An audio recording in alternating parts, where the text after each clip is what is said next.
Paura, caos e un ferito al concerto di fine carnevale a Rialto in zona Pescheria a Venezia a causa del lancio, sembra da un barchino, di una bomba carta nel corso dell'esibizione del gruppo veneziano Pick Up the Tips, come racconta Marco Paladini, uno dei testimoni presente al fatto. Alle 9:30, 10 circa, abbiamo sentito questo forte botto provenire da dietro il palco.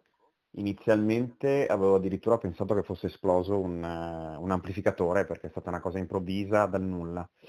C'è stato del fumo bianco e ho capito insomma che non si trattava di un semplice petardo, ma che molto probabilmente era appunto una bomba carta. Era il classico colpo che si sente allo stadio, no? Talvolta quando le curve magari un po' si infiammano e vengono lanciate queste bombe carta, quindi era molto forte.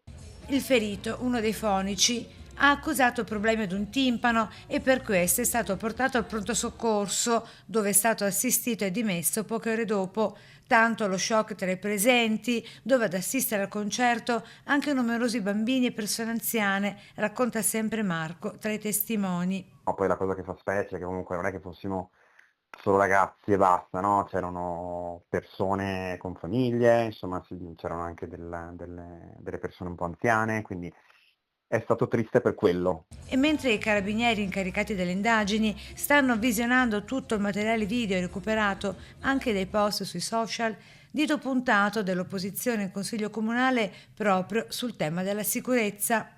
La sicurezza a Venezia è sempre più a rischio.